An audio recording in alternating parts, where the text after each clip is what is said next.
പണത്തിന് വേണ്ടി എത്ര തരം താഴാൻ ഇവർക്ക് യാതൊരു മടിയില്ല. മിസ്റ്റർ കണ്ണൻ, നിങ്ങൾ മലയാളത്തിലെ ഒരു സൂപ്പർ സംവിധായകനാണല്ലോ. ഈ ചിത്രങ്ങൾ മലയാള സിനിമയെ എങ്ങനെ ബാധിക്കുന്നു? മലയാള സിനിമയ്ക്ക് ലഭിച്ച ഏറ്റവും വലിയ ശാപമാണ് നിഷ. അവർ ഒരു തരംഗം തന്നെ സൃഷ്ടിച്ചിരിക്കുകയാണല്ലോ നമ്മുടെ യുവാക്കൾക്കിടയിൽ. ഈ പെണ്ണൊരുമ്പിട്ടാലെന്ന് നമ്മുടെ പഴമക്കാർ പറയും.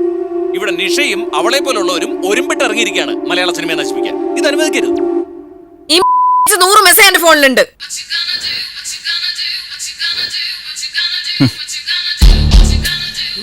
വേർത്തുന്നാണ്ടില്ലേ അവന്റെ അമ്മയുടെ ഒരു സാരി.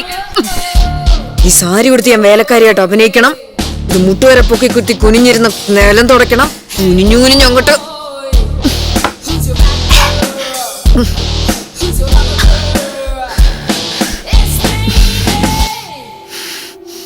കുനിയാൻ പറയുന്നത് എന്തിനാന്ന് എനിക്ക് നന്നായിട്ട് അറിയാം. അത് കണ്ട് വെള്ളം ഇറക്കാൻ കുറെ അവന്മാർക്ക് അത്ര കളഞ്ഞാ പോരെ. അഴുത പോലെ പറയണം മറന്നോളും ദാതാചാരമൂർത്തികൾ. ഓ, ഇവരെ കൊണ്ടാണല്ലോ ഞാനിപ്പോ ജീവിക്കണേ. അത് ഞാനങ്ങ് മറന്നു.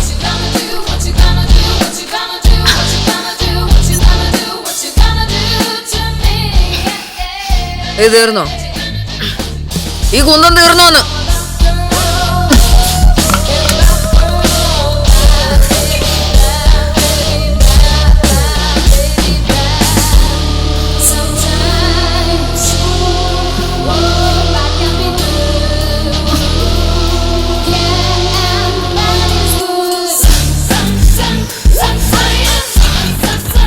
വീടും ആരാധകർ ആരും വരുന്നതിന്റെ അഭിനയം കാണാനൊന്നും അല്ല, വീടും കാണാൻ വേണ്ടി തന്നെയാണ്.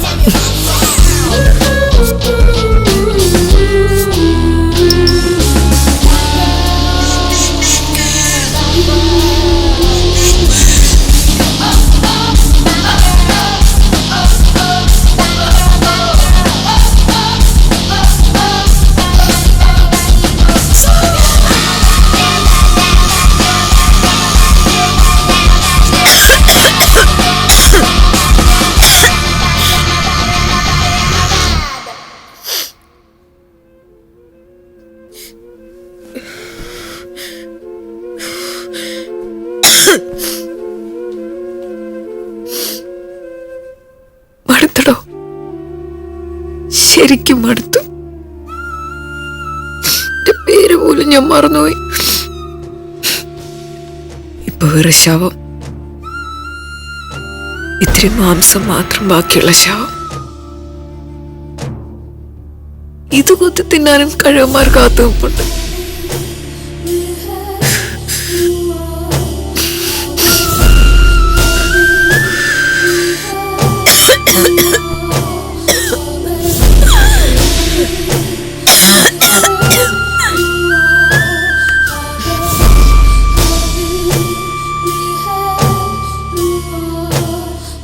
ഞാനൊരു പെണ്ണല്ലേടോ, ആരോടൊക്കെ വാശി തീർക്കാൻ വേണ്ടി തുടങ്ങിയതാ. അതെങ്ങനെയായി?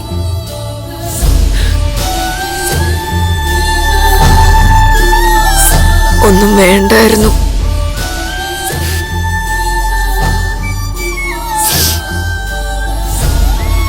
ഇനിയിപ്പോ പരാതി പറഞ്ഞിട്ടെന്തിനാ?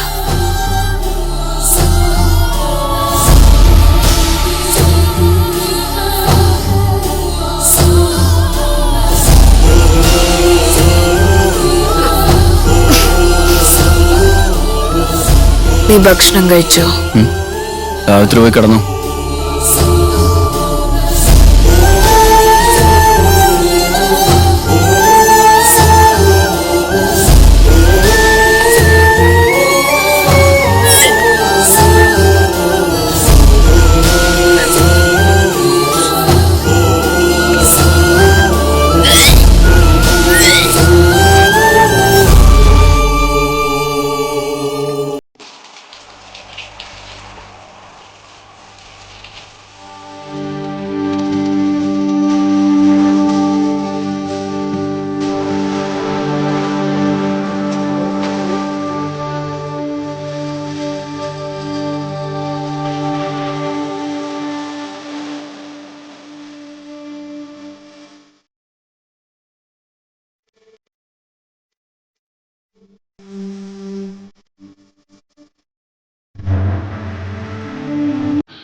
ഈ ചെട്ടിയാർ സാറിന്റെ പടത്തിൽ ആദ്യമായിട്ട് അഭിനയിക്കാൻ കിട്ടുന്നത് നിന്റെ ഭാഗ്യവണ്ണേ. സാറൊന്ന് കരിഞ്ഞ ആ നീ നാളെ സൗത്ത് ഇന്ത്യയിലെ നമ്പർ 1 സെക്സ് ബോംബാ.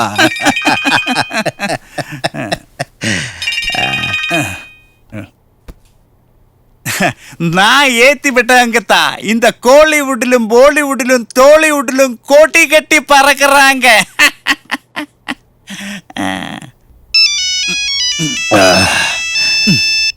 ദേ വിളിക്കുന്നു നിഷ. ആ. Hello madam. ആ കുമാരെ, ചെട്ടിയാർ സാർ അഡ്വാൻസുമായിട്ട് ആളെ വിടാന്ന് പറഞ്ഞിരുന്നു. പക്ഷെ ആരും കണ്ടില്ല. സാറ് ഫോൺ വിളിച്ചിട്ട് എടുക്കുന്നില്ല. അയ്യോ, ഇതുവരെ എത്തിയില്ലേ? ഞാനൊന്ന് സാറിനെ വിളിച്ചിട്ട് ഇപ്പൊ അങ്ങോട്ട് തിരിച്ചു വിളിക്കാൻ പറയാം. നിഷ முண்டோ அந்த பொண்ணை வச்சு நான் 2 படம் பண்ணேன். எந்த அட்ஜஸ்ட்மெண்ட்டுக்கு நிக்காம அவ 2 படத்துல என்ன ஏமாத்திட்டேன். காசும் அதிகமா വാങ്ങിട്ടേ. അവളുടെ കാര്യം ഇനി പോക്ക. അഡ്വാൻസ് കൊടുത്തവര് പോലും തിരിച്ചു ചോദിക്കുന്നെന്നാ കേട്ടത്.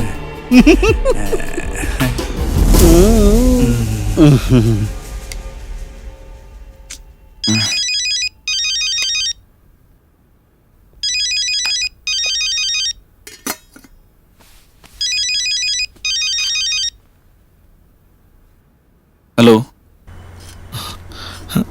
ഹലോ നിജിബേ, ഇക്ക നിങ്ങള് ഇപ്പൊ എവിടെന്നാ? ഞാൻ നാട്ടീന്നാ. ഒരു വിവരം അറിയിക്കാണ്ട്. എന്താക്കാ? എൻ്റെ ഉമ്മ പോയി നജീബേ. കുറച്ച് കാലായി. എന്നെ അറിയിക്കാൻ കുറെ ശ്രമിച്ചു. എവിടെയാന്നറിയണ്ട എങ്ങനെയാ.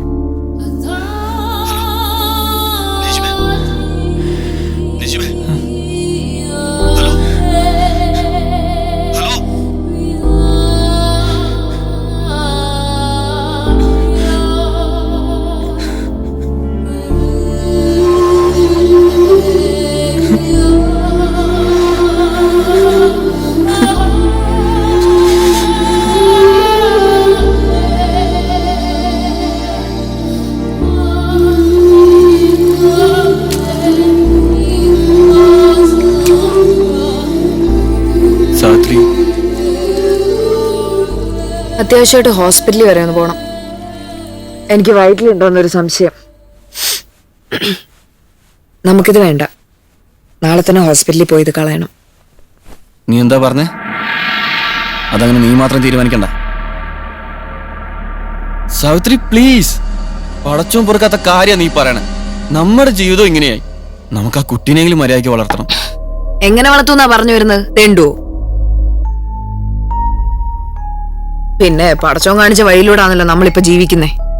നീ പറഞ്ഞില്ലേ നമ്മുടെ ജീവിതം ഇങ്ങനെ ആയി പോയെന്ന്. ഇതിലേക്ക് ആ കുട്ടിയെ കൂടെ കൊണ്ടുവരുന്നതായിരിക്കും അതിനോട് ചെയ്യുന്ന ഏറ്റവും വലിയ പാപം.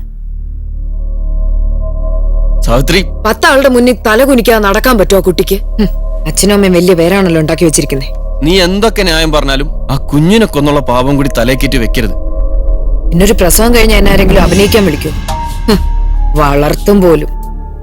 എനിക്കൊന്നും കേക്കണ്ട. നാളെ രാവിലെ തന്നെ ഹോസ്പിറ്റലിൽ പോയി ഇത് കളയണം. എനിക്കിതിനെ വേണ്ട.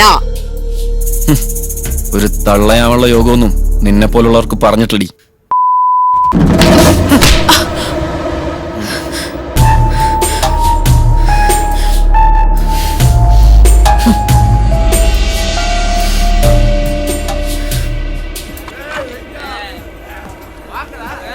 ഒരു 30.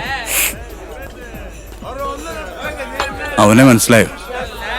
ആരാ? പുതുവസന്തത്തിലെ നായകൻ. ഓ, നിഷയുടെ. ഒന്ന് മുട്ടിയാലോ?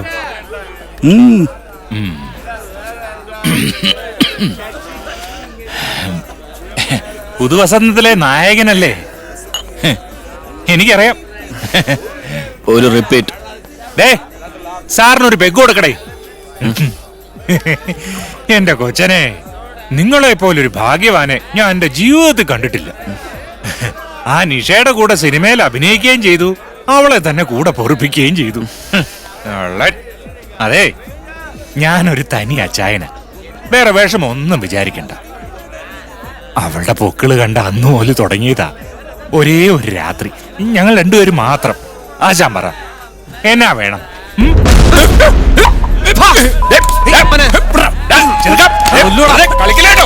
എന്റെ വീട്ടിൽ ചെന്ന് ചോദിക്കണം. സണ്ണി, അടിയിലവനെ. നിർത്താനാ നിന്റെ കഴപ്പ്. വിടാൻ. വിട്.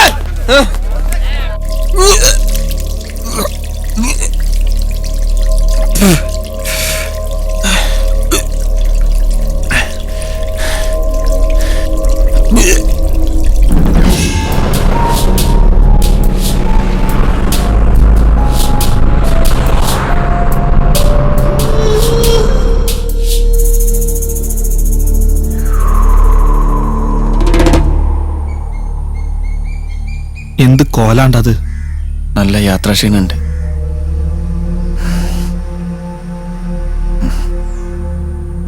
എന്റെ ഉമ്മ അന്നത്തെ ആ പ്രശ്നത്തിന് ശേഷം ഓരോരു വശം തളർന്നു വീണ് കുറെ നാൾ കോട്ടയ്ക്കലൊക്കെ കിടന്ന് പ്രയോജനമൊന്നും ഉണ്ടായില്ല. പിന്നെ പടച്ചോന് തോന്നിയിട്ടുണ്ടാവും ഇങ്ങനെയായിട്ട് ബുദ്ധിമുട്ടിക്കണ്ടെന്ന്.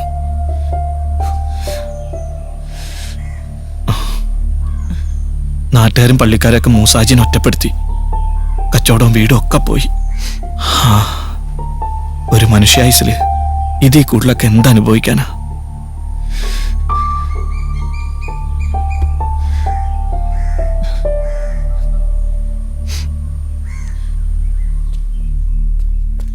നിങ്ങളുടെ വിശേഷങ്ങൾ എന്തൊക്കെയാ? എന്റെ നിക്കാഹ് കഴിഞ്ഞ് 2 കുട്ടികളായി. ഇരട്ടകളാ, 2 പെണ്ണ്. അതുകൊണ്ട് ഇപ്പൊ ഞമ്മക്ക് പ്രാരാബ്ധായി. പിന്നെ സൈനബ് ഇപ്പൊ സൗദിയിലാ. അന്നെ കൊറേ കാത്ത്. നമസ്കാരം. എനിക്ക് നിങ്ങളുടെ കുട്ടികളെ ഒന്ന് കാണണമെന്നുണ്ട്. ഇപ്പൊ വേണ്ട നജീബേ, ആ നാട്ടിലേക്ക് അന്നേം കുട്ടി പോവാച്ചാ അത് ശരിയാവൂല. നിങ്ങളുടെ ഭാര്യ എന്നെ തിരിച്ചറിഞ്ഞ പ്രശ്നമല്ലേ? ഛേ, അതുകൊണ്ടല്ലടാ. നിങ്ങള് കുട്ടികൾക്ക് എന്തെങ്കിലും മേടിച്ചു കൊടുക്ക്. ഏയ് വേണ്ട. എന്തിനാണ്ടാ? ഇത് വെച്ചോ. വേണ്ടാന്ന്. നിങ്ങൾ പോയിക്കോ, ഞാൻ വിളിച്ചോളാം.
എന്നമ്മാ? അണ്ണാ നജീബ് വന്നിരുന്നു അവിടെ? ഇല്ലമ്മാ, എന്നാச்சு? നജീബിനെ വിളിച്ചിട്ട് ഫോൺ എടുക്കുന്നില്ല. நீங்க டென்ஷன் ஆகாதம்மா, நான் ட்ரை பண்ணி திரும்பி கூப்பிடுறேன் கண்டிப்பா.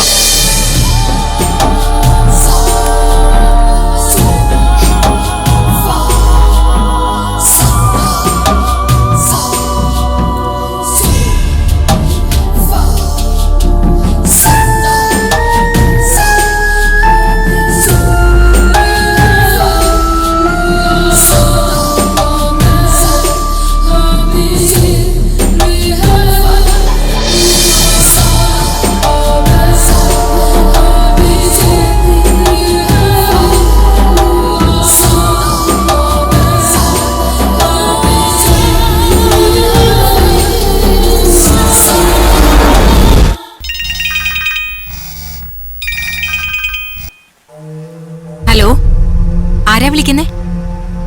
ആ, നിങ്ങൾ അത്യാവശ്യമായിട്ട് കോഴിക്കോട് ജനറൽ ഹോസ്പിറ്റൽ വരെ ഒന്ന് വരണം. ആളൊരു സൂയിസൈഡ് അറ്റംപ്റ്റ് നടത്തി. ഇവിടെ ICU ലാ.